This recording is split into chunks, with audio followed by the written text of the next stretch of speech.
Revolution. You take your first pregnancy test when you were 19 years old.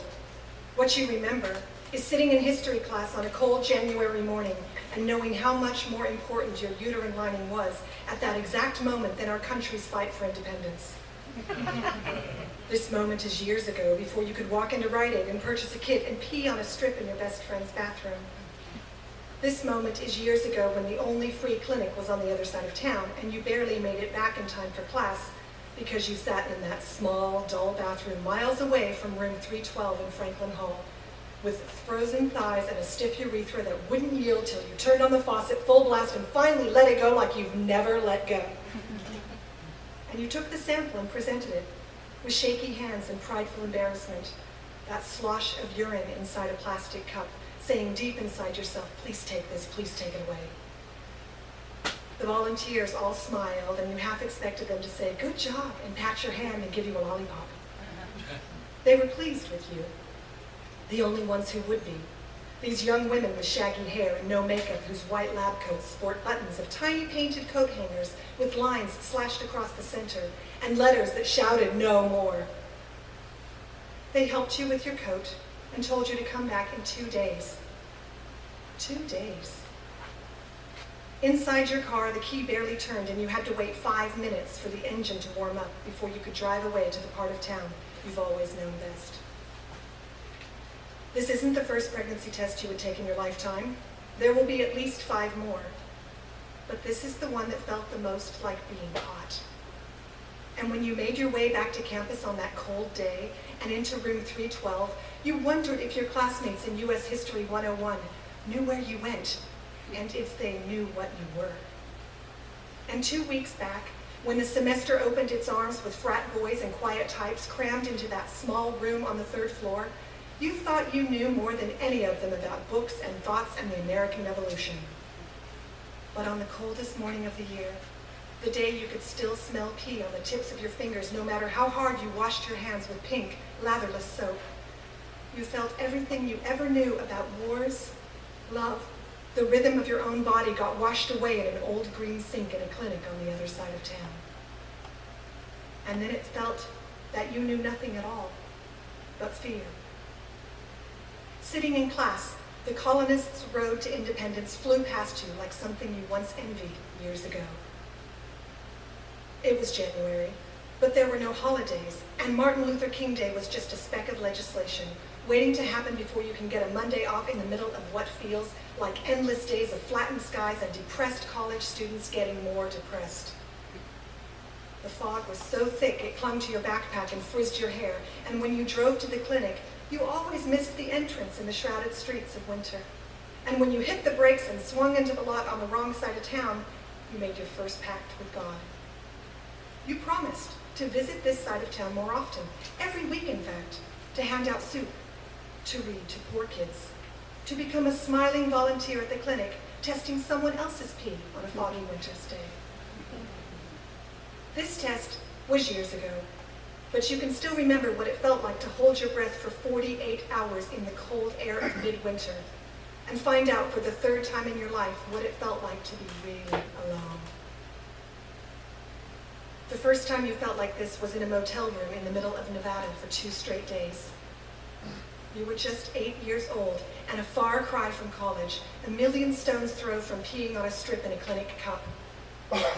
You were just 8 years old, and your mother has told you, just stay put, don't answer the phone, as she lined up bologna sandwiches and bags of barbecue potato chips, the type you like most, on a small table crammed with comic books and an ice bucket filled with 7-Up. You watched your mother that night and studied her eyes in the yellow light of a motel room 300 miles from home. You watched her eyes dart like the stray cats you never got to keep or name because they were so much trouble. She was dressed in her best red dress and navy coat, and before she left, she turned up the TV set, swept your bangs out of your eyes, and put one finger to her lips before she slipped out of the door.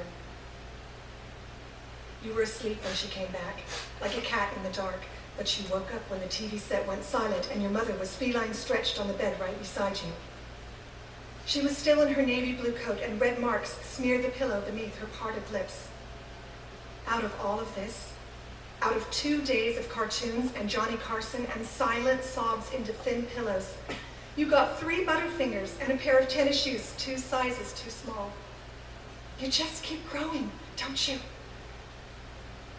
But she never mentioned why it took 2 days and all night to go shopping or why she didn't take you. At times like those, you remembered not to ask.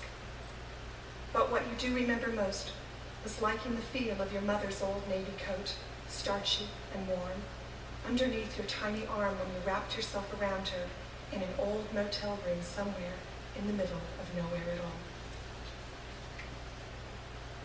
The second time you felt really alone, you don't talk about much. It was closer to the time you took your first pregnancy test, and you are 11 or 12, and your father is back, and the 3 of you are like a family again. You remember that Christmas, when the 3 of you decorated a cactus and sang songs to the stars that shone like ornaments in a desert sky.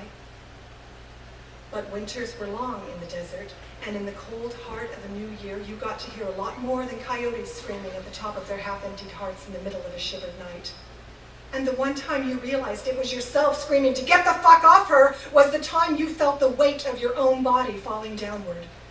And you wound up floating, watching it all, like those characters in the doctor shows you watched on TV for 2 straight days when you were 8, where the victims on the verge of death got to drifting outside of their bodies.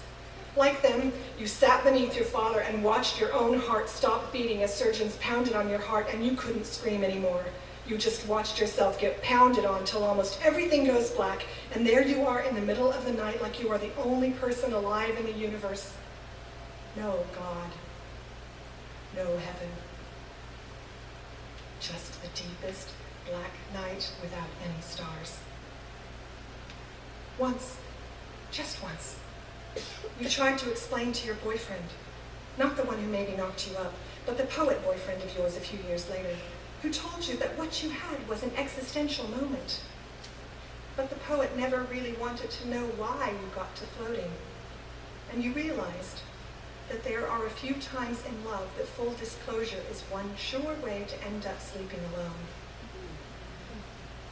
So years later, there you were shivering in class, and what was funny, you thought, what you hoped you will laugh about later, is that it was your first time in love. Or, as the boy's best friend described it, the boy's best friend who later on you will sleep with when the boy and you were broken up. It was such bad luck your first time out. The fallen horse out the gate, a stray cat trapped, a good girl with a bad break. And you start to think like this, that you are a good girl with an undiscovered wildness inside, and this pleases you and gets you through history class. At least enough to keep your knees from slamming the underside of your small metal desk, and enough to take down 3 pages of notes on the list of grievances drawn up and sent to King George III by 12 of the 13 colonies. Eventually, you will drop the history class, not on that day or even 2 days later, but weeks later when you start dropping a lot more than 3 units, and you realize you need to wait a while until you start exploring the nation's revolutions. You remember wanting to do it. You were 19 years old, and not being a lover is as desirable as floating alone and watching strangers squeeze 2 chambers of your heart together. You do it because it is a badge to wear with every other sophomore on your small state campus. And the boy is gentle, and it has been a month of hands inside jeans, of trying to leap to some new place where arms and mouths, angry, loving, urgent mouths, will keep you tied down in place, a body resting downward. You do it because you need new ways to forget the 3rd time you felt really alone, and you need a new alliance. You need to forget the man who wasn't your father, but the first string of a long line of tomcats who would be all over your mother in 2 or 3 or 4 motel rooms outside of Reno. And you could still remember the way the first of them looked when you opened the door and your mother laughed and the tomcat asked if you wanted to stay. So you do it with your boyfriend because you want a new way of feeling like you were the only one wanted for sure, and there was no one except the 2 of you looking into each other's eyes and wanting to do it the normal way. You needed someone to help you forget about your mother's red shoes high in the air and your father's rigid hands low on the ground, and the need of all men, more than cats, without names, to be set free. The boy and you do it when he is leaving for Christmas break, when he will be gone for 13 straight days, and you are tired of blowjobs and still laugh the first time you tasted him and had to stop at Winchell's Donuts because you knew your mother, you are convinced, would smell him on your breath. And there are many things your mother could smell on your breath, and the worst odor is not cigarette smoke or your best friend's family dinner or even fear, but the smooth-tasting scent of men, the betrayal that might take you away. So you stuff a powdered sugar glazed in your mouth, and when your mother opened the door, she was happy that you brought her the dozen glazed and maple bars, her favorites, and she laughed at the white flecks of powder on your upper lip. You're pleased with yourself, and you help your mom make dark, bitter coffee, and told her you wouldn't think of leaving her alone for the holiday break. In those days before Christmas, before your boyfriend left for almost 2 weeks, you thought you were in love. You lived the wonderfully wicked days of damp underwear with swollen lips, and when you looked in the mirror, you felt beautiful. And you realized, this is what it feels like to be sought out for real, to be wanted. And it was worth it, worth the small bruising inside your vagina, the small splotch of blood, the butterflies that sprouted in your stomach because you knew you didn't use anything and you had no idea when an egg the size of a pinprick escapes and goes floating out to the possibilities of 3 very different fates. And when the boy took you home, he put his jacket across your lap, held your hand, and got a look in his eye that you would recognize again and again with more boys and more men on future nights when you don't worry so much about eggs getting caught. It was Christmas time, and you were just 19 years old, and red and green lights greeted you when you snuck in the door at 2 a.m. And it wasn't till you got to your room that you realized you couldn't stop shaking. Like back long ago under a different sky of December stars, when the weight of your father bruised you everywhere but where you bruised tonight. You've read somewhere that this is called shock. But how can you be in shock when all you did was make love? At least you thought it was love. For the first time with your boyfriend who you thought loved you and who planned to bring you a Christmas gift of hearts twined in gold to lay across your chest. The shaking wasn't new, but the source was fascinating. Like your first rum and cokes when the world spun and you didn't care so much about hovering or bruises or seeing your mom cling to the back of a man with a mouthful of invites. You called your best friend and told her what you did. And she doesn't ask if you loved your boyfriend or where you are in your cycle, but says, congratulations and welcome to the club. And then you felt like a woman for the very first time. You don't tell her how much it hurt, the type of hurt you felt before, and couldn't believe that something that felt so good between your legs suddenly turned knife-like, and how you bit your tongue not to say anything out loud, and how you breathed nice and heavy in the boy's ear to make him think you were feeling hot, really, really hot. But 4 weeks later, you were freezing at the clinic in your small town, taking aim, peeing in a cup. In history class, after the ecstasy of crowning yourself a wild temptress wore off and slithered down the aisle, you realize your limited options. You knew them all along. Knew all about the limits of freedom, independence, reconciliation, slavery, taxation, submission, speaking up, adoption, abortion, independence. You run every single choice in your head 1,000 times in 2 days. And you begin to imagine. You could see yourself in stirrups, your best friend holding your hand, as a medical intern reaches in and sucks out the packet of cells you created on Christmas Eve. Even though this is a long time ago, the procedure is legal and there are no coat hangers, and you already know what it's like to be surrounded by the dark without any God. You already know how to give up a soul. In the waiting room, the same women with frantic hair and naked faces give you something for pain. You pocket the pills because, for a moment, you want the hurt to last. You want to feel a huge slice of guilt. In the voice that can't scream or even whisper as you watch yourself on the white sheets, chest exposed, you admit in silence that all you maybe will feel will be relief. Have it, someone says. Maybe it's the boy or your best friend or maybe yourself. And you rub your tummy and imagine the growth. People will go out of their way just to touch you. You will know what it's like when women talk about swelling and cravings for Oreo cookies smothered in peanut butter and whipped cream. And although you never liked whipped cream or peanut butter, you think this will change, and you know you can do this. You can carry something for what seems like eternity. Women do this every day, squatting in fields in Vietnam, the 14-year-old at the junior high school, your own mother 3 times. You can bear down, push to 10 centimeters, squat and curse at your boyfriend when he bends over to wipe your brow full of sweat. After 9 or 10 hours, you can watch the doctor pull your son or daughter from you. In the background, there is the faint soundtrack of people clapping. The boyfriend kisses your cheek. Your breasts begin to ache and swell. But now you see the nurse take the baby away. The clapping stops, and you realize it was a nurse who was holding a cloth drenched with perspiration. You can't care for it.